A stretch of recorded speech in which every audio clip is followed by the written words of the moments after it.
اس صورت کے بہت سارے فضائل بھی ہیں۔ رسول اللہ صلی اللہ علیہ وسلم نے ارشاد فرمایا کہ قل هو اللہ احد ثلث القرآن، آپ صلی اللہ علیہ وسلم نے فرمایا کہ یہ صورت 1/3 قرآن ہے۔ حضرت قتادہ ابن نعمان رضی اللہ تعالیٰ عنہ سے روایت ہے کہ ایک شخص رات کو قل هو اللہ احد کی بہت کثرت سے تلاوت کرتے تھے جادو سے بچنے کے لیے، تو رسول اللہ صلی اللہ علیہ وسلم کو بتایا گیا ان کے بارے میں، جس نے بتایا وہ سورہ یعنی قل هو اللہ احد کی اہمیت کو کم سمجھ رہے تھے، وہ سمجھ رہے تھے کہ یہ صرف سورہ اخلاص پڑھتے ہیں اور کچھ کوئی صورت نہیں پڑھتے۔ تو جب نبی صلی اللہ علیہ وسلم کو بتایا گیا تو آپ صلی اللہ علیہ وسلم نے فرمایا انہا لتعدل ثلث القرآن، یہ 1/3 قرآن کے برابر ہے، یعنی یہ صورت معمولی نہیں ہے، ہلکی نہیں ہے۔ یہ صحیح بخاری میں یہ روایت مذکور ہے۔ اور حضرت ابو سعید خدری رضی اللہ تعالیٰ عنہ سے ایک روایت ہے، وہ اس میں ہے کہ ایک شخص رات کو صرف سورہ اخلاص کی تلاوت کیا کرتے تھے نماز میں، تو ان کی شکایت لگائی گئی نبی صلی اللہ علیہ وسلم سے۔ شکایت لگانے والے نے یعنی شکایت لگانے والے کا مقصد شکایت نہیں تھا، ایک علمی بات پر مطلع ہونا مقصد تھا، تو انہوں نے نبی صلی اللہ علیہ وسلم کو بتایا کہ یہ صرف سورہ اخلاص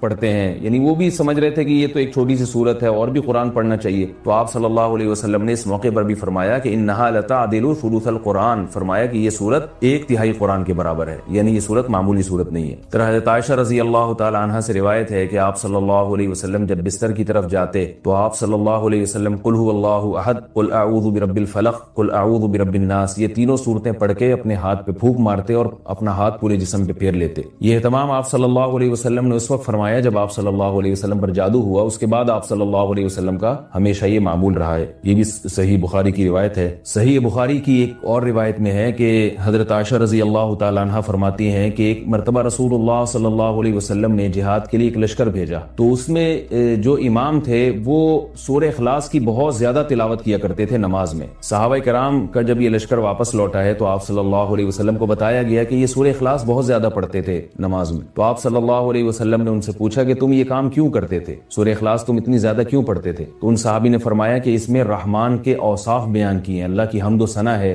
اور اس وجہ سے مجھے اس سورت سے محبت ہے، یعنی محبت ہے جس کی وجہ سے میرا دل چاہتا ہے میں اس کی بار بار تلاوت کروں۔ تو آپ صلی اللہ علیہ وسلم نے فرمایا کہ صحابہ سے فرمایا کہ ان کو خبر دے دو کہ اللہ بھی تم سے محبت کرتے ہیں۔ یہ بھی سورت کی ایک بہت بڑی فضیلت ثابت ہوتی ہے۔ اور عبد الرحمن ابن ابزہ رضی اللہ تعالیٰ عنہ سے روایت ہے کہ رسول اللہ صلی اللہ علیہ وسلم وتر کی نماز میں پہلی رکعت میں سبح اسم ربک الاعلی، دوسری میں قل یا ایھا الکافرون، اور تیسری رکعت میں سورہ اخلاص کی تلاوت کیا کرتے تھے۔ تو وتر میں تیسری رکعت میں سورہ اخلاص کا پڑھنا یہ فضیلت کی چیز ہے۔ حضرت عقبہ ابن عامر رضی اللہ تعالیٰ عنہ سے روایت ہے کہ میں ایک مرتبہ رسول اللہ صلی اللہ علیہ وسلم سے ملا تو آپ صلی اللہ علیہ وسلم نے فرمایا کہ کیا میں تمہیں ایسی صورت کی خبر نہ دوں کہ نہ وہ صورت اللہ نے تورات میں نازل کی، نہ ایسی صورت اللہ نے انجیل میں، اور نہ ہی ایسی صورت اللہ نے کسی اور مقام پہ قرآن مجید میں نازل کی؟ میں نے عرض کیا ضرور یا رسول اللہ۔ تو آپ صلی اللہ علیہ وسلم نے فرمایا وہ صورتیں قل هو اللہ احد، قل اعوذ برب الفلق اور قل اعوذ برب الناس ہیں۔ اور آپ صلی اللہ علیہ وسلم نے اسے فرمایا کہ کوئی بھی رات ایسی نہیں ہونی چاہیے جو ان صورتوں کی تلاوت کے بغیر گزر جائے، یعنی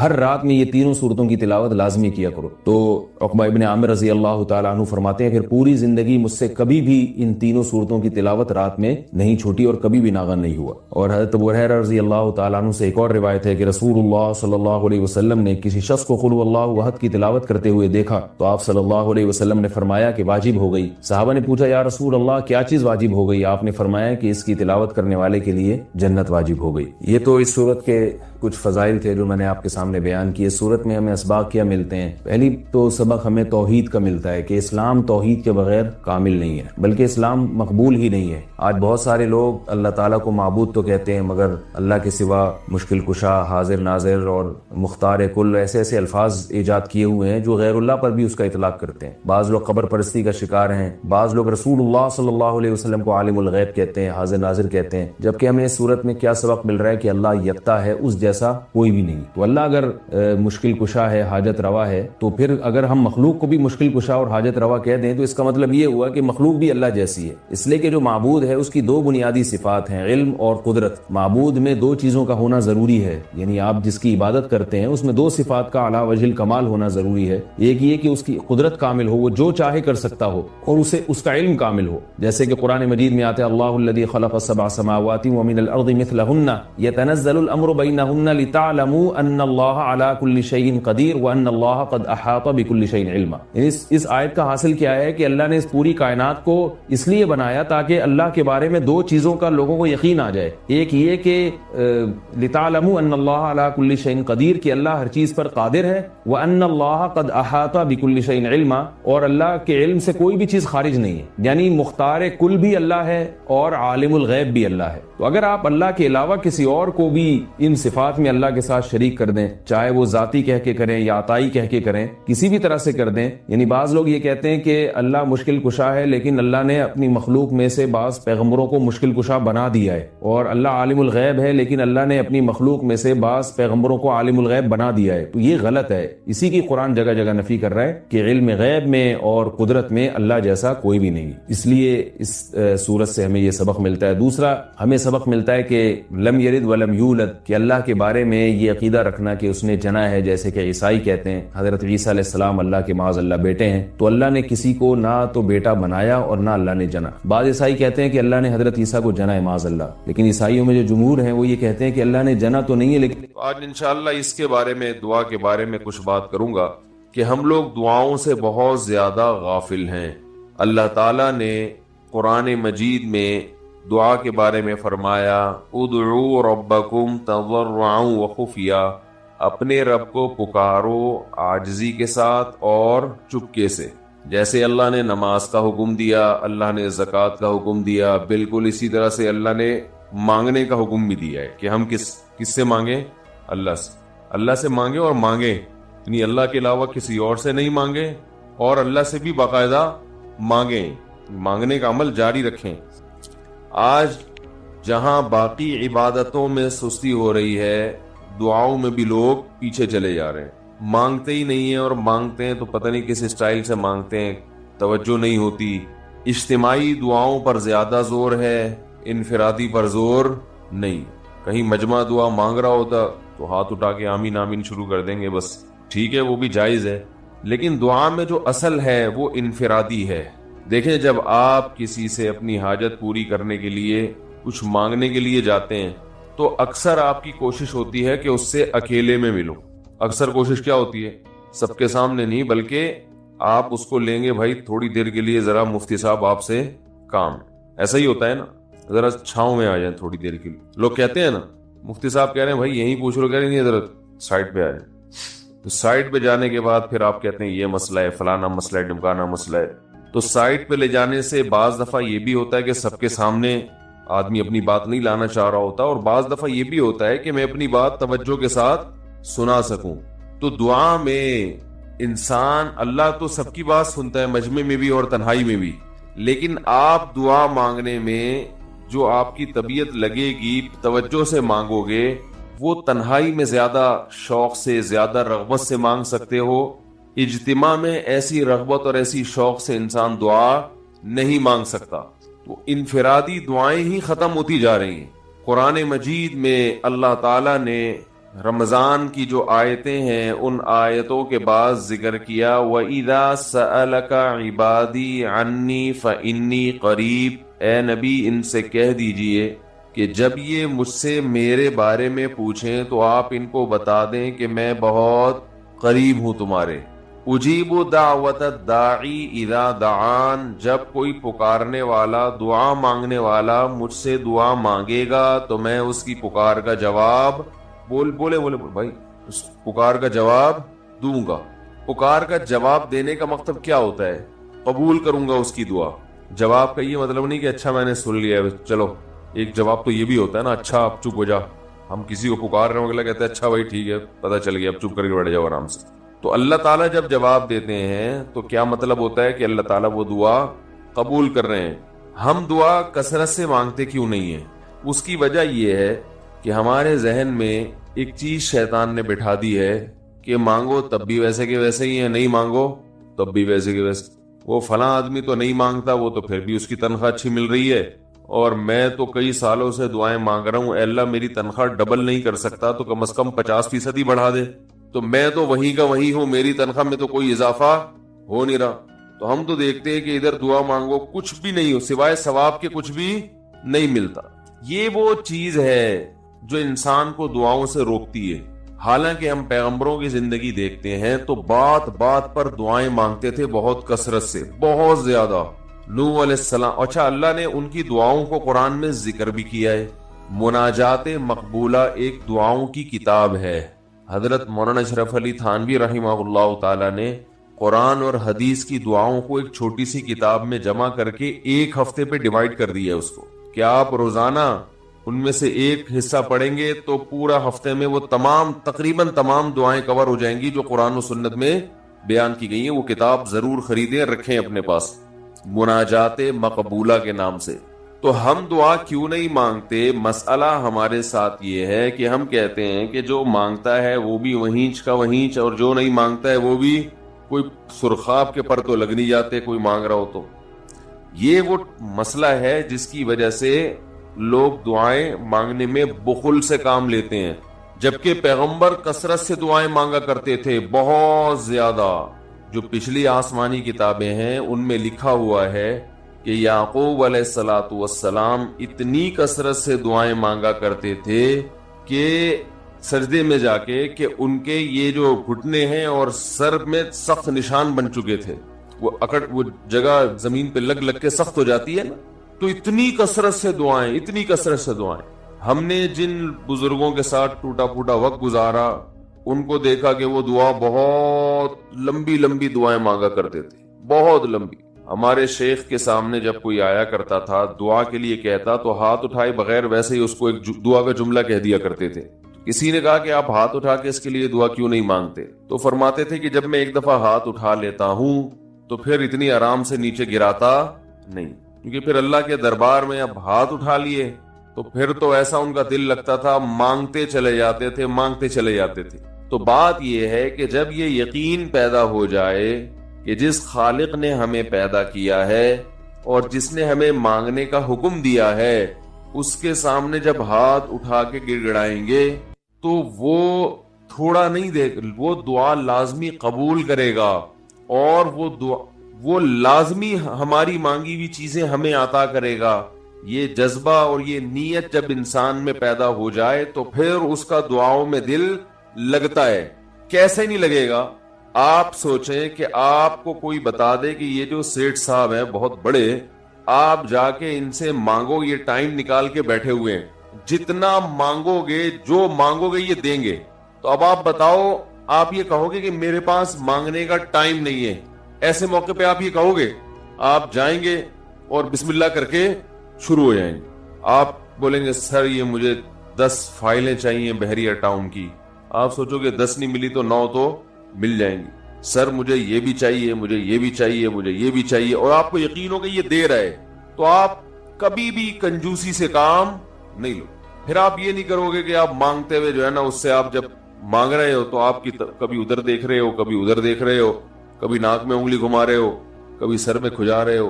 کوئی آ کے اس دوران آپ کو چھیڑے گا تو آپ کہو گے یہاں سے دفع ہو جاؤ.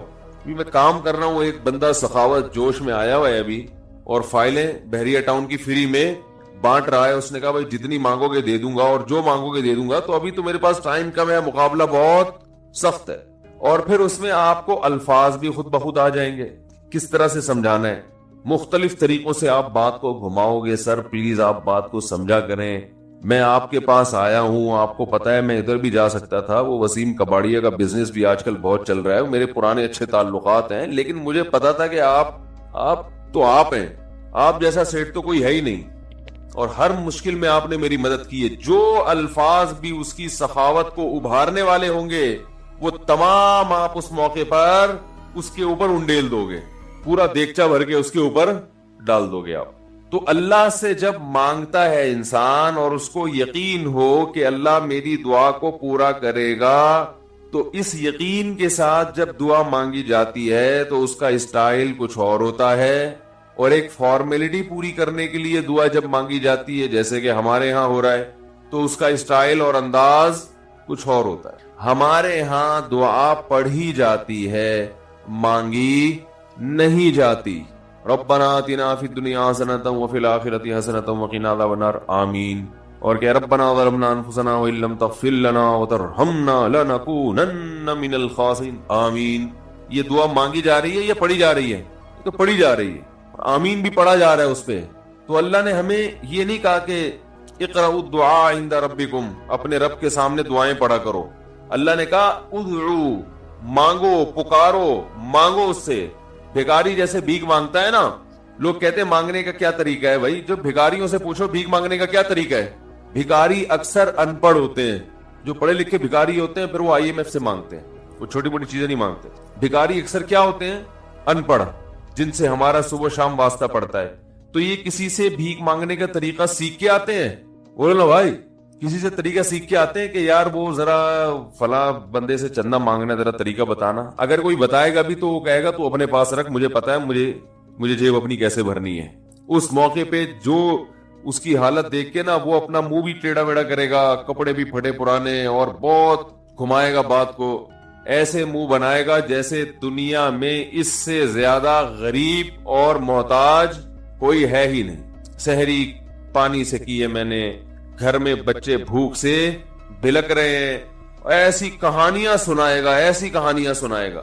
تو یہی حال انسان کا ہے جب اسے پتا ہو کہ میرا رب جو مانگوں گا وہ دے گا مجھے، تو پھر اس کے بھیک مانگنے کا انداز اور جو دعا مانگنے کا اسٹائل ہے وہ خود بخود فطرت اسے سکھا دیتی ہے.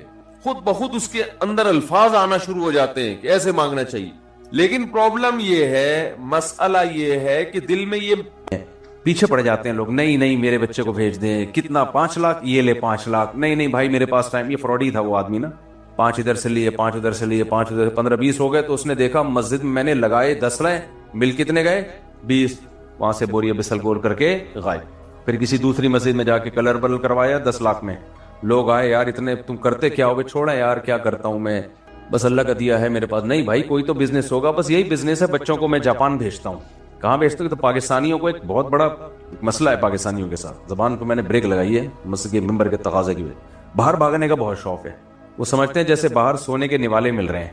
بھائی جس کو یہاں مناسب آمدن ہے نا وہ عیش کر رہا ہے یہاں پہ، اس لیے یہاں رہو. دین بھی محفوظ ہے، ایمان بھی محفوظ ہے، کلچر بھی محفوظ ہے.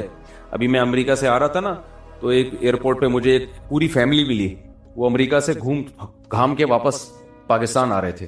تو وہ فیملی ملی، میری دوستی ہو گئی ان صاحب سے. کہنے لگے میں اب تو گیا تھا امریکہ، نیت یہی تھی کہ وہیں رہوں گا زندگی بھر، اب بچوں کے یعنی وہیں امیگریشن لے کے اب نیشنلٹی لے کے وہیں شفٹ ہو جاؤں گا. تو میں نے کہا پھر واپس کیوں آ رہے ہو؟ کہہ رہے میں وہاں گیا، بات پہ بچوں کو ابو بریانی چاہیے، ابو نہاری چاہیے، ابو ہر چیز پاکستانی چاہیے، ہر چیز پاکستانی. کہہ رہے 1 مہینے میرا دماغ کھایا. میں نے کہا کمبختو جب تمہیں سب کچھ پاکستانی چاہیے تو یار ٹھہرے ہوئے کیوں ہو؟ پھر چماٹ مار کے واپس لایا ہوں میں، ادھر ہی چلو. پھر پاکستانی ٹھیک نہیں ہے. تو خیر، تو اب مجھے ایک بات بتاؤ، کیا بات کر رہا تھا؟ جب میں ٹاپک سے چینج ہوتا ہوں نا پھر مسئلہ خراب ہوتا ہے. ہاں تو وہ انہوں نے کیا کیا، وہ ٹریول ایجنٹ ماشاءاللہ اب تک وہ یہی کام کر رہا ہوگا، ارب پتی بن چکا ہوگا وہ. تو اب وہ لوگوں کو کیا تھوڑی سی لالچ دے رہا ہے نا کہ میں ٹریول ایجنٹ ہوں، تو اس کی دعوت میں اٹریکشن کتنی، حالانکہ جھوٹ بول رہا ہے. تو اس کو کسٹمروں کو گھیرنے کی ضرورت نہیں ہے. وہ کسٹمر کو بھگاتا تھا کہ نہیں پہلے ہی میرے پاس اتنی فائلیں آئی ہوئی ہیں، آپ کے بچے کو میں امریکہ نہیں بھجوا سکتا. لوگ خود نہیں بھجوائیں، آپ، ہمارا حق پہلے ہے. ایک تو اپنے بچوں کو جب امریکہ ہی بھجوانا تھا تو کمبختوں پھر پیدا کیوں کیا تم لوگوں نے اس کو؟ جب بڑھاپے میں اکیلے ہی رہنا تھا. میں اپنے ایسے جاننے والوں کو جانتا ہوں جن کے 8-8 9 بچے سب امریکہ جاپان ادھر شفٹ، اور بڑھاپے میں ایک دوسرے کا منہ دیکھ رہے ہیں. وہ یار ایک آدھ بہو رکھ لیتے تو عجیب حساب ہے. پتہ نہیں باہر کا کیسا دماغ خراب ہو گیا ہے. وَبَنِينَ شُهُودًا، قرآن کے الفاظ دیکھو. اللہ کہتے ہیں وہ بیٹے نعمت. کافر اتراتا تھا کہ میرے بیٹے ہر وقت میرے سامنے حاضر رہتے ہیں. تو اس سے پتہ چلتا ہے بیٹے وہی بیٹے ہیں جو آپ کے سامنے حاضر ہوں، اور جوانی میں نہیں بڑھاپے میں حاضر ہوں. وہ بیٹا جو امریکہ جاپان میں بیٹھا ہوا ہے آپ کے پاس ہے ہی نہیں ایک بھی بیٹا، تو پھر وہ بیٹا کیا ہے؟ وہ تو آپ کی بہو کا شوہر ہے، وہ آپ کا بیٹا تھوڑی ہے. بہو کے ساتھ ہے، وہ آپ کے ساتھ تو پھر وہی ہے جو آئی تھی. خود سوچو کتنی بڑی ٹینشن استغفر اللہ ہے یا نہیں ہے. جس سے شادی ہوئی تھی بڑھاپے میں وہی آپ کے ساتھ ہے، یعنی اس کے لیے ٹینشن کی بات کر رہا ہوں. خواتین غلط سمجھ رہی ہیں.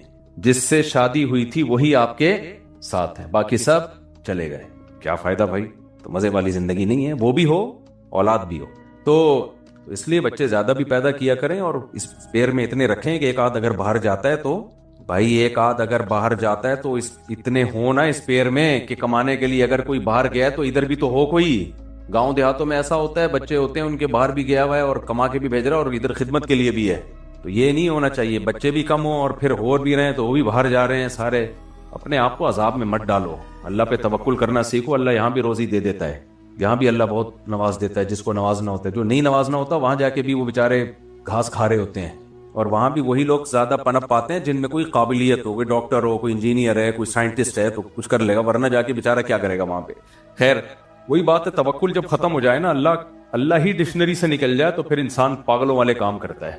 جب اللہ نکل گیا نا دماغ سے تو پھر اللہ کا بڑا فضل ہے. دیکھو ہم بچوں کی تربیت کی فکر میں کرتا ہوں کہ بگڑے نہیں, تو مجھے بچوں کے مستقبل کی الحمدللہ فکر نہیں ہوئی ہے کبھی کہ کھائیں گے کہاں سے, کمائیں گے کہاں سے. یہ فکر تو ہوتی ہے اچھے انسان بنے, اپنے لحاظ سے ہم ان کو کوئی قابل بنائیں, پڑھائیں ان کو, تعلیم دیں ان کو. بس آگے کیا کمانا ہے کیا نہیں کمانا, ہمیں کما کے کھلائیں گے نہیں, ہم دماغ سے کیا کر دو. بولو بچے اس لیے تھوڑی پیدا کیے کہ کما کے کھلائیں گے. بھائی بچے اس لیے پیدا ہوتے ہی نہیں ہے کہ کما کے کھلائیں گے. کما کے کھلا دیں اللہ کی نعمت ہے, لیکن نیت یہ نہیں ہونی چاہیے. نیت تو یہ ہے کہ بھائی اللہ تعالیٰ کا ایک حکم ہے کہ اولاد ہونی چاہیے, کیونکہ ہم جب مر جائیں گے تو اسلام ہماری اولادوں سے باقی رہے گا. سمجھتے ہو, یا آج ہم جتنے مسلم ہیں تو اس لیے کہ ہمارے ابا اماں مسلم تھے, وہ تو چلے گئے دنیا سے تو اسلام چھوڑ کے گئے ہیں. وہ تو اسلام تو اولاد کی شکل میں ہوتا ہے نا. آپ انڈیا میں ایک کلپ چل رہا ہے میرے بارے میں, ایک ہندو عورت کہہ رہی ہے 19 بچے ہیں اس کے مولویوں کے, تو ہندوؤں کو ترغیب دے رہی ہے تم بھی 4 بچے 6 بچے پیدا کرو. تو اچھی باتیں کر لیں, ہم نے گورنمنٹ کی طرف سے کوئی پابندی نہیں, ہندو بھی پیدا کریں, لیکن کریں گے پھر بھی نہیں, وہ کریں گے نہیں. 2 وجہ سے, ایک تو ان میں وہ جذبہ ہی نہیں ہے, ان کا مذہب اتنا موٹیویٹ ہی نہیں کرتا ان کو نسل بڑھانے پر. ہمارا مذہب تو ہمیں ترغیب دیتا ہے نا. دوسرا ہم گوشت کھاتے ہیں, ہم گوشت پھوڑتے ہیں, کھاتے نہیں ہیں. ہمیں تو گوشت نہ ملے ہماری کھوپڑی بولو آؤٹ ہو جاتی ہے. ہندو لوگ کہتے ہیں گوشت بری چیز ہے, وہ تو ویجیٹیرین ہوتے ہیں زیادہ, ان کا مذہب ہے بھائی. کسی کا مقصد مذاق اڑانا نہیں ہے, ہر شخص ہمارے لیے قابل عزت ہے, ہر قوم قابل عزت ہے ہمارے لیے. لیکن ویجیٹیرین ہے وہ, تو آپ دیکھ لیں, ڈاکٹروں سے پوچھ لیں, جو ویجیٹیرین ہوتے ہیں وہ ویجیٹیرین ہوتے ہیں. سمجھ رہے, اس لیے میں کہتا ہوں سبزی کھاؤ.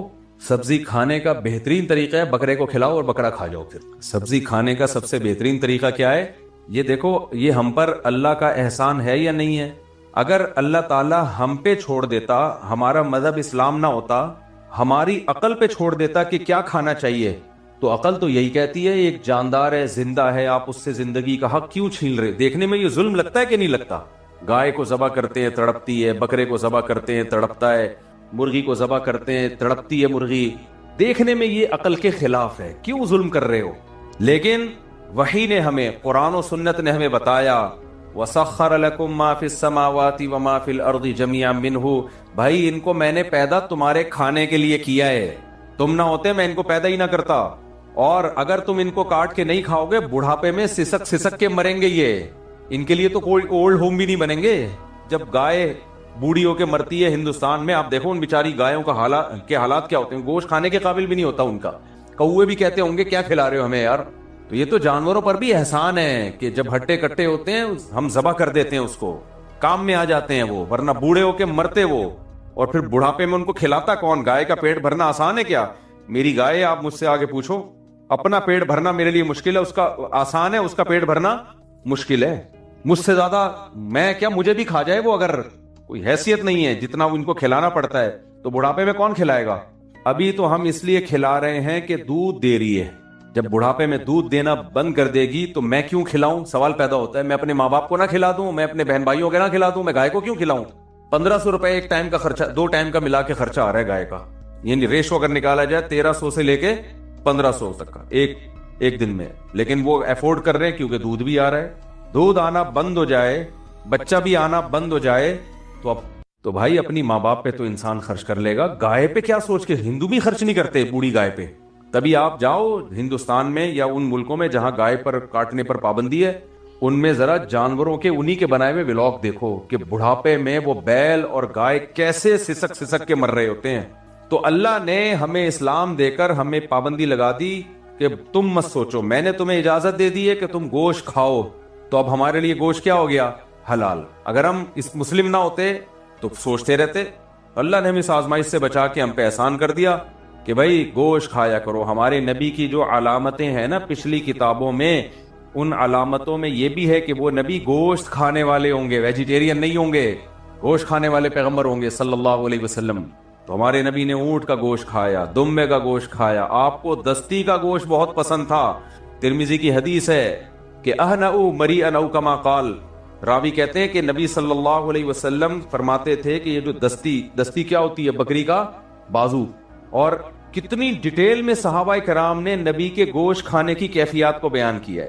سکین سے بھی کھایا، چھری سے کاٹ کے، اور دانتوں سے نوچ کے بھی تناول کیا. آپ نے نہیں آئی سمجھ؟ باب ما جاء فی انحش اللحم نحشن، پورے باب ہیں حدیثوں میں. گوشت کو ایسے کھاؤ، صحیح ہے نا؟ ایسے ہڈی پکڑی ایسے کھاؤ. بتاؤ کوئی ویجیٹیرین دیکھے گا ایسے کھا رہا ہے؟ خربوزہ ایسے تھوڑی کھایا جاتا ہے، کیا کر لے گا خربوزہ؟ تو یہ اللہ کا ہم پر احسان ہو گیا. ہمیں کیا بنا دیا اللہ نے؟ گوشت حلال کیا ہمارے لیے، ہم گوشت کھاتے ہیں. گوشت سے چہرے پہ چمک آتی ہے. ابھی میں گوشت کے فضائل پھر بقرعید آئے گی تو پھر تفصیل سے آپ کو بتاؤں گا. ابھی فی الحال بیان کو ہم فوکس کرتے ہیں، کیونکہ پتہ نہیں آپ کے گھر میں دال پکی ہوئی ہوگی پھر آپ مجھے گالیاں دو گے کیا خیر، تو پھر آپ مجھے برا بھلا کہو گے کہ یار. تو پھر ٹاپک چینج ہو گیا. کہاں چل رہا تھا میں؟ جو مثال دے رہا تھا نا میں یہ مثال دے رہا تھا کہ دیکھو ہم جاتے ہیں، قرآن کہتا ہے جب ان کو اللہ کی طرف بلایا جاتا تھا تو یہ انکار کرتے تھے، اور جہاں دنیا کی بات ہوتی ہے سارے بھاگے چلے جاتے ہیں نا. جیسے وہ ٹریول ایجنٹ کی میں مثال دے رہا تھا، بندوں کو امریکہ جاپان کہاں جھوٹ بول رہا تھا، لیکن سب خود ہی آ رہے ہیں، ہمارے بچے کو بھی لے جاؤ، ہمارے بچے کو بھی لے جاؤ. تو دنیا میں ہر شخص کی اتنی دلچسپی ہے کہ کوئی جھوٹی بات بھی کہہ دے تو پیچھے چلے جاتے ہیں. اور ادھر اللہ کے سینکڑوں ہزاروں لاکھوں پیغمبر آ کے اللہ کی طرف بلا رہے ہیں. سب کی دعوت ایک ہے، ایک ہی دعوت ہے، ففروا الی اللہ، اللہ کی طرف لوٹ آؤ، اس پر ایمان لے کر آؤ. سب ایک دعوت، لیکن آپ انکار کر رہے ہو، آپ کے پاس ٹائم نہیں ہے اس دعوت کو سننے کے لیے. چلو ٹھیک ہے آپ انکار کر دیتے، لیکن بھکاری پر انکار اچھا نہیں لگتا. پھر اس کی نعمتوں سے لطف اندوز نہ ہوتے ہیں نا. آپ کہتے ہیں میں خدا کو مانتا ہوں نہیں تو خدا کی دی ہوئی آنکھوں سے میں دیکھوں کیوں؟ میں خدا کو مانتا نہیں ہوں تو میں خدا کے دیے ہوئے کانوں سے سنوں کیوں؟ میں خدا کو مانتا نہیں ہوں، خدا کی دی ہوئی نعمتوں سے مزے کیوں اڑاؤں؟ بالکل اس کی مثال ہے، گاڑی آپ نے کسی کو بھیک میں دی، وہ کہہ رہا ہے مجھے وہاں تک چھوڑ دو، آپ کو میں مانتا نہیں ہوں ہے بھائی. وہ کہہ کہ پھر یہ گاڑی تو نے خود خریدی ہے؟ نہیں میں نے خود تو نہیں خریدی. جمشید نے دی ہے؟ نہیں بھائی جمشید نے بھی دی ہے نہیں دی ہے. تو نہ تو نے خود خریدی ہے نہ کسی نے دی ہے، تو بھائی مان لینا میں نے دی ہے، میرے پاس گواہ بھی ہیں، میرے پاس ثبوت بھی ہیں. اتنا تو مان لیا نا کہ تیری نہیں ہے، تو نے خود نہیں بنایا، تو چھوڑ دے اس گاڑی سے، دستبردار ہو جا. پھر نہیں، مزے بھی اڑا رہا ہے اور دینے والے کا انکار بھی کر رہا ہے. یہ چھوٹا جرم نہیں ہے، ناشکری کی اس سے بدترین کوئی مثال مل نہیں سکتی ہے. تو قرآن بھی یہ کہتا ہے الم نجعل لہ عینین. شاید اللہ نے یہاں آنکھوں کا تذکرہ اس لیے کیا کہ انسان کی نعمتوں میں جس نعمت کی طرف سب سے پہلے توجہ جاتی ہے نا وہ آنکھوں کی نعمت ہے. کیونکہ یہ ایسی نعمت ہے جب بھی آپ جاگ رہے ہوگے نا، دماغ آپ کا استعمال ہوگا تو آنکھوں کی نعمت کا نعمت ہونا فوراً سمجھ میں آ جاتا ہے، فوراً سمجھ میں آتا ہے. دیکھو زبان کی نعمت تو جب ہوگی جب آپ روٹی کھاؤ گے، خوشبو کی نعمت جب آپ کوئی خوشبو سونگھو گے، ہاتھ کی نعمت جب آپ کوئی وزن ہاتھ سے اٹھاؤ گے یا کسی کو چپیڑ، کیا خیال ہے، اور ایسے کو لگاؤ گے جس کے ہاتھ نہیں ہوں گے، ورنہ پھر وہ ریپلائی، کیونکہ نیوٹن کا لا ہے ہر ایکشن کا ری ایکشن ہوتا ہے. کیا خیال؟ ہم لوگ نے نیوٹن کا لا اسی طرح سے پڑھا ہے کہ ایک تھپڑ مارو گے تو دوسرا بھی آ کے لگے گا. حالانکہ یہ مثال ٹھیک ہے نہیں، خیر. تو اصل میں مثال یہ کہ جب ایک تھپڑ مارو گے نا تو جتنا زور سے آپ کا ہاتھ اس کے چپیٹ پہ لگے گا اتنی ہی زور سے اس کا چپیٹ بھی آپ کے ہاتھ پہ لگے گا. اصل مثال یہ ہے. لیکن یہ مثال اس لیے نہیں پڑھائی جاتی کہ آپ یہ سوچ کے چپیڑے مارنا شروع کر دو گے کہ مجھے فوراً ریپلائی ملے گا، اس کا منہ بھی تو میرے ہاتھ پہ لگے گا نا تو مجھے بدلہ مل جائے گا. نہیں بھائی، قانون کی روح سے تو بدلہ مل جائے گا، لیکن حقیقت میں تکلیف کس کو ہوگی؟ ہم یہ نہیں کہیں گے کہ اس نے اپنے منہ سے آپ کے ہاتھ پہ تھپڑ مارا ہے، نہ. تو اس لیے ٹیچر کچھ مثالوں کو چینج کر دیتے ہیں. تو اللہ کہتے ہیں میں نے آنکھوں کی نعمت دی. تو آنکھوں کی نعمت کا اس لیے تذکرہ کیا گیا ہے کہ یہ نعمت ہم جب جاگ رہے ہوتے ہیں، کیونکہ سوتے ہوئے تو ہمارا دماغ کام ہی نہیں کر رہا ہوتا نا، اس وقت تو ہم سے خطاب ہی نہیں، قرآن بھی ہم سے خطاب تھوڑی کرے گا جب ہم سو رہے ہوں گے. جب ہم جاگ رہے ہوں گے تو یہ وہ نعمت ہے جو ہر وقت استعمال ہو رہی ہے، اور یہ نعمت اگر چھن جائے تو دنیا اندھیری. تو اس لیے اللہ نے فرمایا الم نجعل لہ عینین، کیا ہم نے اس کی آنکھیں نہیں بنائی ہیں؟ یہ نعمت تو تم 24 گھنٹے استعمال کر رہے ہو نا. آپ کہہ سکتے تھے میں ابھی کھا نہیں رہا، تو کھانے کی لذت مجھے مل نہیں رہی ہے تو میں اللہ کا شکر کیوں ادا کروں؟ میں کیوں مانوں کوئی خدا ہے جو مجھے روٹی دیتا ہے؟ ہاں جب روٹی آئے گی تو پھر مجھ سے اس سلسلے میں بات کرنا. کوئی دعوت دینے والا پہنچے کسی کے پاس کہ دیکھ تجھے اللہ نے کھانے کی نعمت دی ہے تو تو اللہ کا شکر ادا کر. وہ کہے گا جب کھانے لگوں گا تو میں شکر ادا کر لوں گا, پھر مشورہ کروں گا یہ اللہ نے دی ہے یا کسی اور نے دی ہے. لیکن یہ جو آنکھوں کی نعمت ہے یہ تو ہر وقت استعمال ہو رہی ہے. وہ نعمت جو 24 گھنٹے استعمال ہو رہی ہو, اس نعمت کے بارے میں شکر ادا نہ کرنا اور یہ کہنا کہ یہ خود بخود بنی ہے یا کسی نے دی ہے لیکن میں اس کا شکر نہیں ادا کروں گا, یہ بھائی تھوڑی ناشکری نہیں ہے, یہ بہت بڑی ناشکری ہے. اس لیے اللہ کی نظر میں کافر کا کوئی ٹھکانہ نہیں ہے, کوئی ٹھکانہ نہیں. اور اللہ کی نظر میں سب سے بڑی نعمت ایمان ہے کہ آپ اللہ کو مان لیتے ہو. عمل میں کوتاہی یہ بات کی چیز ہے. الم نجعل لہ عینین ولسانا وشفتین, اور کیا ہم نے تمہیں زبان نہیں دی ہے؟ کیونکہ دیکھنے کے بعد جو کام سب سے زیادہ انسان کر رہا ہوتا ہے وہ کس سے کر رہا ہوتا ہے؟ زبان سے. پھر اللہ نے اسی کی خوبصورتی کے لیے وشفتین, ہونٹ بھی, یعنی زبان کو منہ میں فٹ کر کے ایسا ہی نہیں کہ لٹک رہی ہو باہر, خوبصورتی بھی دی ہے ہونٹوں کے ذریعے, اور اسی ہونٹوں سے کنٹرول بھی کرتا ہے وہ, ورنہ نوالا کھا رہے ہوتے باہر گر رہا ہوتا. کیسی زبردست ایڈجسٹمنٹ ہے زبان اور دانتوں کی. دیکھو گرینڈر مشین ہے, دانت کیا ہیں, کیسا چباتے ہیں, اور زبان کو اس نے ایسا ایڈجسٹ کیا ہے نا کہ بالکل دانتوں کے بیچ میں ہے, اور آپ نوالا کیسے مزے سے چباتے ہو, دانت نہیں آتی, زبان نہیں آتی دانتوں کے بیچ میں. سمجھ میں آ رہی ہو کہ نہیں آ رہی؟ زبان نہیں آتی. کیسے ہم چبا رہے ہوتے ہیں, یوں بھی کر رہے ہوتے ہیں, یہاں سے یوں بھی کر رہے ہوتے ہیں, یوں بھی کر رہے ہوتے ہیں, ایسے چبا رہے ہوتے ہیں, چبا کے باتیں بھی کرتے ہیں, چبا کے کھانا بھی کھاتے ہیں. زبان ایسے فٹ کی ہوئی ہے اس نے کہ وہ نہیں آئے گی. اتنی زبردست ایڈجسٹمنٹ, اس کو پورے ایک سائز سے کٹنگ کر کے جوڑ دیا گیا ہے ہمارے منہ میں. تو وَلِسَانًا وَشَفَتَيْن وَهَدَيْنَاهُ النَّجْدَيْن, اللہ کہتے ہیں کیا میں نے تمہیں دونوں راستوں کے سمجھنے کی صلاحیت نہیں رکھی تمہارے اندر؟ جانوروں میں دیکھو یہ اللہ نے نعمت تو بیان کر دی. آپ کہہ سکتے ہو اللہ کوئی ہمیں تھوڑی, یہ نعمت تو نے گدھے کو بھی دی ہے, یہ نعمت تو نے شیر کو بھی دی ہے, یہ نعمت تو نے مرغیوں کو بھی دی ہے, ان کی بھی آنکھیں ہوتی ہیں, ان کی بھی زبان ہوتی ہے. کیا خیال ہے؟ گائے کی بھی زبان ہوتی ہے, گائے کی زبان تو ہم سے بھی زیادہ بڑی ہوتی ہے. بھینس کی آنکھیں دیکھی ہیں کبھی آپ نے؟ بھینس کو آپ رات کے وقت نقاب پہنا کے کہیں کھڑا کر دو, نظر نہ آئے تو لوگ لٹو ہونا شروع ہو جائیں گے اس کی آنکھوں پہ. صرف آنکھیں کھول دو اس کی. تبھی ہمارے حضرت فرمایا کرتے تھے یہ جو خواتین کہتی ہیں نا چہرے کا پردہ نہیں ہے, تو کہتے ہیں آنکھوں کا بھی پردہ ہے, آنکھوں کا بھی پردہ ہے, کیونکہ اٹریکشن ہے ہی آنکھوں میں. اٹریکشن کس میں ہے؟ بہت سے لوگ آنکھیں دیکھ کے گھر تک پہنچ جاتے ہیں, بعد میں جب باقی چہرے پہ نظر پڑتی ہے اسی اسپیڈ سے واپس آتے ہیں, تو اٹریکشن تو ہے ہی آنکھوں میں. آنکھیں نہ ہو تو چہرے کا کوئی حسن ہوگا؟ میں اکثر ایک واقعہ سناتا ہوں نا, بہت پرانا ہو گیا, دوبارہ جلدی سے پارسل کر دیتا ہوں. یہ اس پہ کیا عورت کو اپنی آنکھوں کا بھی پردہ کرنا چاہیے. وہ ہمارے ایک دوست تھے, کراچی سے جا رہے تھے لاہور یا سرگودا کہیں جا رہے ہوں گے, تو انہوں نے واقعہ سنایا اپنے کسی دوست کا. وہ دوست بھی مولوی صاحب, اللہ تعالیٰ مغفرت فرمائے مولوی صاحب کی, ابھی زندہ ہیں ویسے وہ تو, لیکن احتیاطاً اللہ پہلے ہی مغفرت کر دے جو انہوں نے بیچاروں سے حرکت ہوئی. تو کہتے ہیں میرے سامنے ایک خاتون بیٹھی ہوئی ہیں نقاب پہن کے, آنکھیں کھلی ہوئی, ان کی آنکھیں کھلی ہوئی تھی. تو وہ خود اپنا واقعہ ہمارے دوست کو, اور پھر دوست مجھے سنا رہے کہ یار وہ غلطی ہو گئی نا. انہوں نے پھر بتا دیا کہ یار میں بھی کس چکر میں پھنس گیا تھا. کہہ رہے میں سامنے بیٹھا ہوا ہوں ٹرین میں اور وہ سامنے آنکھیں کھلی ہوئی ہیں. تو کہہ رہے وہ آنکھیں ایسی اٹریکٹیو تھیں, مجھے دل میں میرے طبیعت مائل ہوئی تو میں خدمتیں کر رہا ہوں. میں نے بتایا تھا نا جب بھی کوئی حج میں آپ جاؤ, عمرے پہ آپ جاؤ, یا کہیں بھی سفر میں جاؤ, تو خوبصورت عورت کی سب خدمت کرتے ہیں. کوئی خوبصورت انٹی آ جائے نا کہیں بھی, سارے مل جل کے اس کی خدمت کرتے ہیں. مردوں کی ایک ٹھڑک ہے, یہ ٹھڑک ہوتی ہے آدمیوں میں. تو اب وہ کہتے ہیں میں اس کی خدمت شروع کر دی, پانی لے کر آؤں آپ کے لیے, کھانا لے کر آؤں, بار بار پوچھ رہا ہوں. کہتے ہیں اب اتنی میں نے خدمت کی نا, اتنی خدمت, میرا خیال ہے اپنی ماں کی کر لیتے ہیں نا تو شاید بخشے ہو جاتے. اتنی خدمت کی. کہتے ہیں جب لاہور یا سرگودا قریب آنے والا تھا تو میں نے ان سے پوچھا کہ اب تھوڑا بے تکلف ہو گیا نا, میں نے کہا اب تھوڑا سا لائن مارتے ہیں, فری ہونے کی کوشش کرتے ہیں, پیغام بھیجتے ہیں. کوئی نکاح وکاح کا بھیجنے کا ارادہ ہوگا ان کا کہ چلو یار. تو اتنی خدمت کی. وہ خاتون بھی بڑی خوش کہ ماشاء اللہ یار, لوگ بلا وجہ کہتے ہیں مولوی ایسے مولوی ایسے, اتنی خدمت گزار مولانا. وہ مولوی تھے نہیں, یعنی داڑھی واڑی تھی ان کی. مولوی ہوتے بھی تو بھائی غلطی ہر ایک انسان, ہر ایک سے ہو سکتی ہے نا.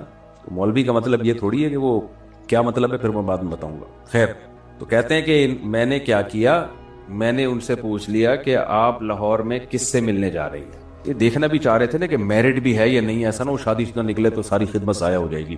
کہہ رہے میں نے پوچھا کہ آپ کہاں جا رہی ہیں؟ اس نے کہا میرے نواسے کی شادی ہے, اس سلسلے میں لاہور جا رہی ہوں. پتہ چلا کسی کی نانی ہے یہ. تو میں نے کہا دت تمہاری کی یار, میں بلا وجہ کسی کی نانی کی خدمت میں لگا ہوں. کہہ رہے اس وقت سے, اس کے بعد سے میرے جذبات ہی خدمت کے ختم ہو گئے. تو یہ فتنہ کہاں سے آیا؟ بولو, آنکھوں سے آیا.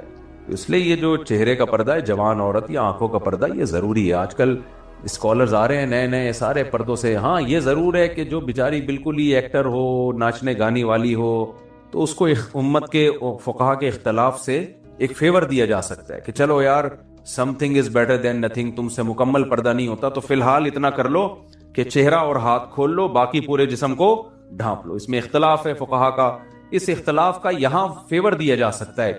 لیکن راجح قول جو دلیل کے لحاظ سے مضبوط قول ہے وہ یہی قول ہے کہ عورت سر سے پاؤں تک پوری باڈی کو ڈھانپے.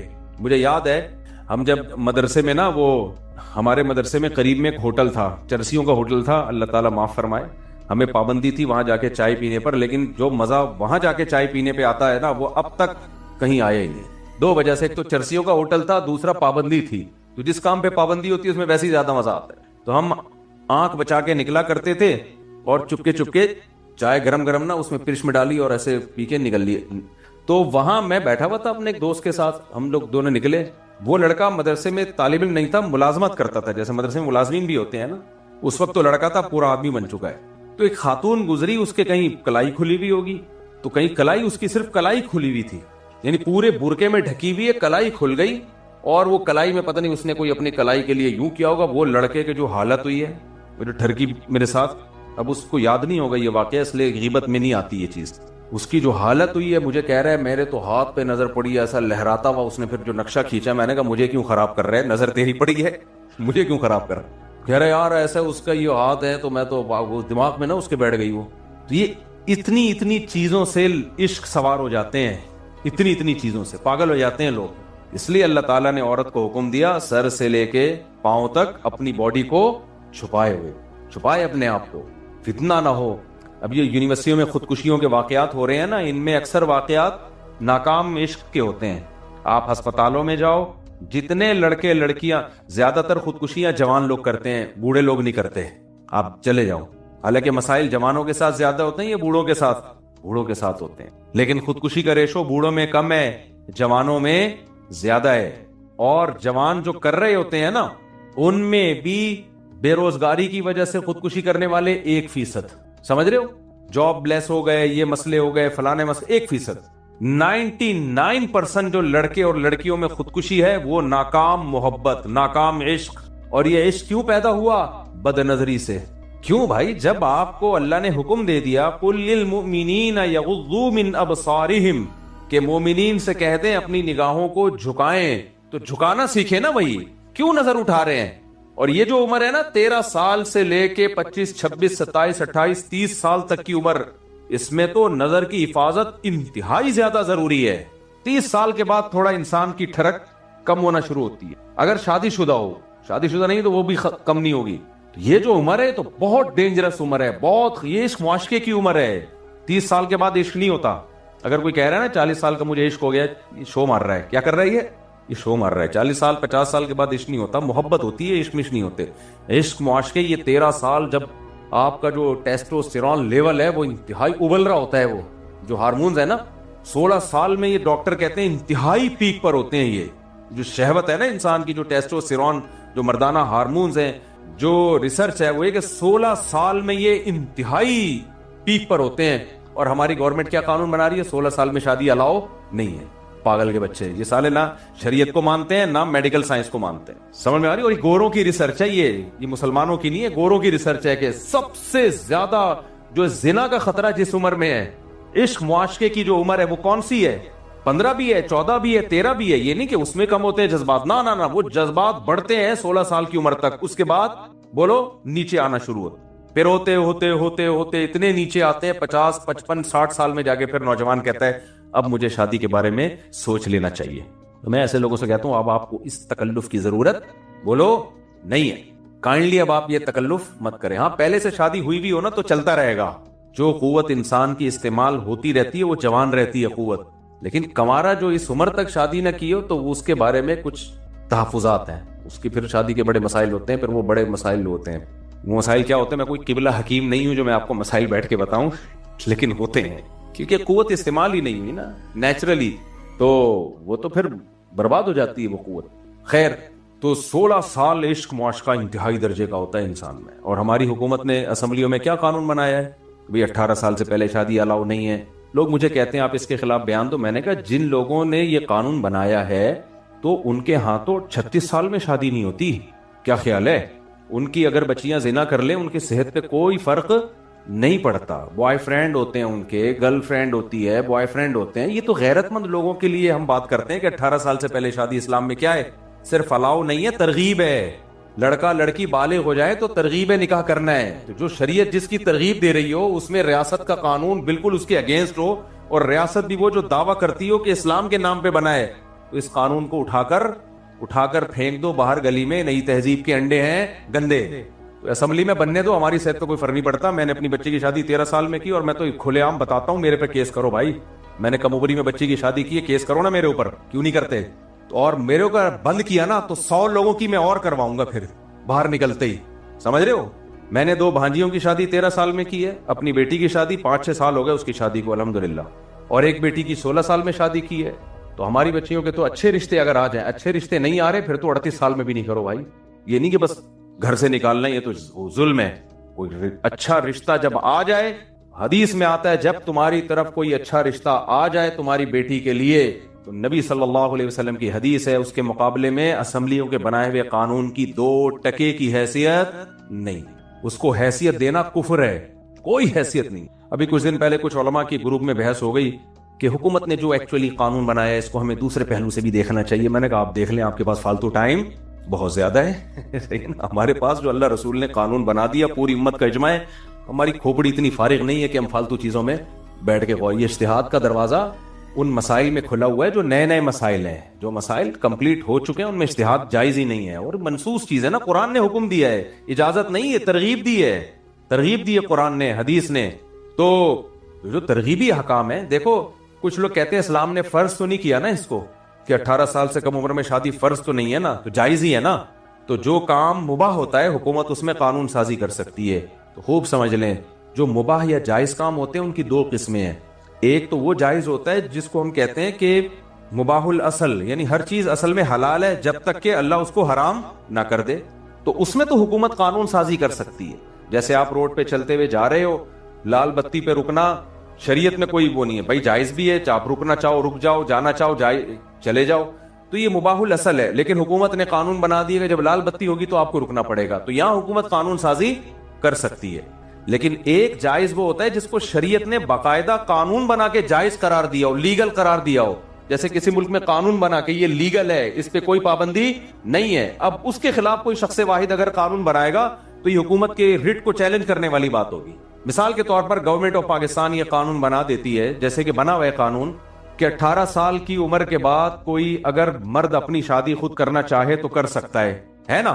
تبھی کورٹ میرج لڑکے جا کے کر لیتے ہیں. اگر باپ آ کے کہتا ہے کہ نہیں میں شادی کو نہیں مانتا, تو حکومت کیا کہتی ہے, بھائی گورنمنٹ نے پراپر وے میں اجازت دی ہے کہ 18 سال کے بعد آپ نکاح کر سکتے ہیں, تو یہ جائز ہے. حکومت نے پراپر اس کو جائز قرار دیا ہے, قانون کا حصہ بنا دیا ہے. لہذا اب اگر باپ کہہ رہا ہے کہ میری پرمیشن نہیں ہے تو آپ ریاست کے قانون کے خلاف نہیں جا سکتے, تو وہاں بھی تو باپ یہی کہے گا اگر دلیل دے کہ جی ریاست نے 18 سال کے بعد نکاح کی اجازت دی ہے نا, لازم تو قرار نہیں دیا ہے, حلال ہی ہے نا, واجب تو نہیں ہے, لہذا میں اس قانون کو چیلنج کر کے تبدیل کرتا ہوں. تو حکومت کیا کہے گی, بھائی جب ہم نے پراپر وے میں قانون کا حصہ بنا دیا ہے, اس کو جائز قرار دے دیا ہے, تو پھر اس کو نہ ماننا یہ حکومت کے رٹ کو چیلنج کرنے کی بات ہے. یہ بغاوت کے زمرے میں آئے گا. پھر یہ سمجھ رہے ہو کہ نہیں سمجھ رہے؟ تو اللہ تعالیٰ نے ایسا نہیں ہے کہ ہمیں آزاد چھوڑا ہو کہ 18 سال سے پہلے کرنی ہے پہلے کر لو, بعد میں کر لیے بعد میں. اللہ نے باقاعدہ اجازت دی ہے کہ بالغ ہونے کے بعد لڑکی یا لڑکے کا نکاح کر سکتے ہو, یہ لیگل ہے. اب اس میں کوئی بھی کہیں بھی قانون بنتا ہے کہ انلیگل ہے, تو یہ قانون اسلام کے قانون سے کیا ہوگا, ٹکرائے گا.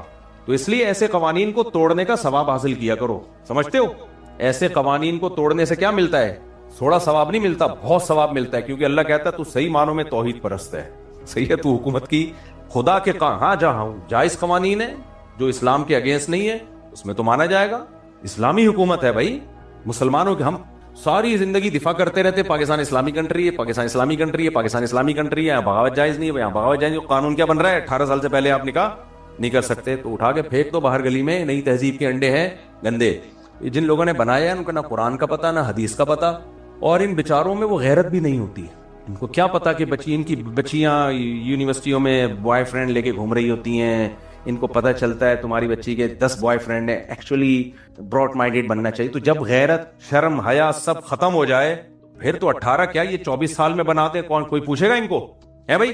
تو اس لیے میں تو ابھی پھر میں نے کہا ایک اور جو ہے نا، جو میری باقی بیٹیاں بھی ہیں، ارادہ یہی ہے کہ جیسے ہی رشتہ آئے گا ہم کیا کریں گے، رشتہ ہو فرشتہ ہو، تو ہم نہیں انتظار کرتے بھائی، ہم پاگل تھوڑی ہیں بچیوں کا مستقبل تباہ کریں، کیونکہ بعض دفعہ اچھا رشتہ ہاتھ سے نکل جاتا ہے، اب بچی کے میں نہیں کہہ رہا آپ کریں یہ کام، لازمی کریں، اچھا رشتہ آئے تو کریں آپ، کیونکہ نبی کی حدیث ہے اذا خطب الیکم من ترضون دینہ وخلقہ فزوجوہ، جب تمہاری طرف کوئی ایسا شخص نکاح کا پیغام بھیجے جس کے دین اخلاق سے تم مطمئن ہو تو نکاح کر دو، الا تفعلوہ تکن فتنۃ فی الارض وفساد عریض یا فساد کبیر او کما قال صلی اللہ علیہ وسلم، اگر نہیں کرو گے تو بڑا فساد پھیلے گا سوسائٹی میں، یہ بڑا فساد یہی ہے، معاشقے ہوں گے جو ہو رہے ہیں یونیورسٹیوں میں، میں نے 16 سال کی لڑکیوں کو خودکشی کرتے ہوئے دیکھا ہے اپنی زندگی میں، ہسپتالوں میں، ناکام عشق، سمجھتے ہو کہ نہیں سمجھتے؟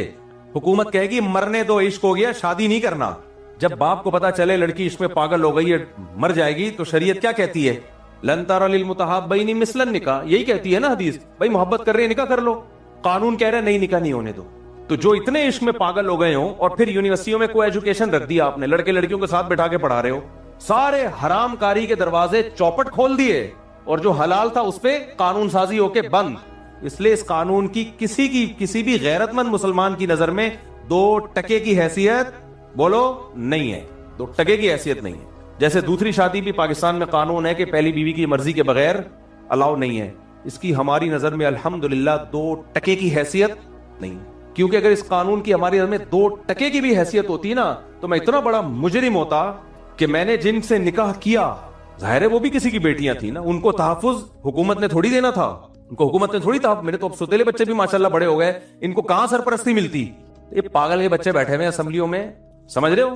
تو ان سے زیادہ امیدیں نہیں لگاؤ، اور اسلامی نظریاتی کونسل بھی اللہ ہدایت دے اس کو، بس بیٹھے ہوئے ادھر کے لکھ رہے ہوتے ہیں وہ، تو کچھ کام اچھے بھی کر رہی ہوتی ہے اسلامی نظریاتی کونسل، سارے کام غلط نہیں کر رہی ہوتی، لیکن جن کاموں پہ ان کو زیادہ فوکس کرنا چاہیے وہ ہو نہیں رہا، کچھ لوگ اچھے بھی ہیں اسلامی نظریاتی کونسل میں لیکن کام جس طرح ہونا چاہیے اس طریقے سے ہو نہیں رہا، خیر کیا بولو، پھر میں ادھر کہیں اور کو نکل لیے، تو اس لیے میرے بھائی پاکستان اسلامی مملکت جب ہم کہتے ہیں نا تو اس کا مطلب یہ نہیں ہوتا کہ سارے قانون اسلامی ہیں، اس کا مطلب یہ ہے کہ پاکستان کا آئین یہ ہے، وہ کہتا ہے کہ ہم اسلام کے خلاف کوئی قانون بنائیں گے نہیں، تو اس نے اسلام کا التزام کیا ہے، تو اس التزام کی بیس پہ ہم اس کو کہتے ہیں اسلامی مملکت ہے۔ اس کی مثال ہے جیسے مسلمان کلمہ پڑھ لے تو وہ کہتا ہے میں اسلام کے حکام کو فالو کروں گا، اس بیس پہ اس کو مسلم کہا جاتا ہے، اگر وہ فالو نہیں کر رہا تو پھر اس کو گنہگار مسلمان کہا جائے گا اور مجبور کیا جائے گا کہ آپ جب اسلام کا آپ نے التزام کیا تو فالو کیوں نہیں کر رہے۔ تو پاکستان کو جب ہم کہتے ہیں اسلامی مملکت ہے تو اس لیے کہ اس کے آئین میں یہ بات ہے کہ قرآن و سنت کے خلاف کوئی قانون نہیں بنے گا، تبھی تو ہم آواز یہ بیان میں امریکہ میں تھوڑی کر سکتا ہوں کہ 18 سال سے کم عمر شادی کے قانون کو ہم نہیں مانتے، امریکہ کہ تیرے باپ کا ملک ہے نکل یہاں سے، تو مانتا ہے کہ نہیں مانتا۔ ہم پاکستان میں یہ بات اس لیے کر رہے ہیں کہ کمبختو تم نے آئین میں لکھا ہوا ہے کہ قرآن و سنت کے خلاف کوئی قانون نہیں بنے گا، اور ہر قانون تم قرآن و سنت کے خلاف بنا رہے ہو، تو اس قانون کے خلاف تو آواز اٹھائی جائے گی نا، اسلامی ملک ہے اس لیے اٹھائی جائے گی، غیر اسلامی ملک میں تھوڑی ہم اٹھاتے ہیں یہ آواز۔ تو اس لیے یہ فضول قسم کے جو بنتے ہیں نا 18 سال سے پہلے، کوئی بھی وکیل آ کے بتایا کرے بولے بھائی اپنا کام کر، دوسری شادی بھی ہم بیوی کی اجازت کے بغیر کریں گے، ہاں اس کو کوشش کریں سمجھا لیں منا لیں، اچھی باتیں مان جائے تو ٹھیک ہے، نہیں تو کسی بیوہ کو سہارا دینے کے لیے کسی کی پرمیشن لینا، کسی طلاق یافتہ کو سہارا، اس کا بیڑا غرق کر دیں یار، اس نے کیا بگاڑا ہے؟ سوسائٹی میں طلاق یافتہ بیوہ عورتوں سڑ رہی ہیں، زنا کر رہی ہیں، اس کے لیے گورنمنٹ کہہ رہی ہے ان کو زنا سے بچانے کے لیے ضروری ہے کہ آپ کا سالہ راضی ہو، سالہ ہی ہو، وہ سالہ ہی کیا جو آپ ہیں، اس کو پھر سالہ نام کیوں رکھا ہے تم نے؟ اس کا نام فرشتہ رکھو، پھر آپ سالہ تھوڑی راضی ہوگا۔ تو خیر تو کہا پھر وہ میں دائیں بائیں نکل لیا۔ ہاں میں یہ بات کر رہا تھا کہ اب دیکھو یہ اس معاشقے ہوتے کیوں ہیں؟ ایک تو اس لیے ہوتے ہیں کہ نکاح جلدی رواج نہیں ہے، جذبات کی عمر ہے، اس میں پابندیاں لگائی ہوئی ہیں کہ نکاح نہیں کرنا، باقی ساری فوش فلمیں بھی کھول دی اس کے لیے، اور یونیورسٹیوں میں لڑکوں کے ساتھ بھی بٹھا دیا اس کو، یہ سارے بد نظری کے اڈے کھول کے رکھ دے دی ہم نے اس کو، اور حلال تھا اس کو کیا کر دیا؟ بند۔ تو خودکشیوں کے علاوہ میرے بھائی یہ تو جو نہیں ہو رہی اس پہ بھی حیرانگی ہو رہی ہے، اب تک یہ بچے ہوئے کیوں ہیں؟ تو میں اس پہ بتا رہا تھا کہ نوجوانوں میں جذبات بہت زیادہ ہوتے ہیں۔ ہمارے حضرت فرمایا کرتے تھے کہ لڑکا اور لڑکی جب بالغ ہوتے ہیں نا، ان کو چاہیے ڈائری میں اپنے جذبات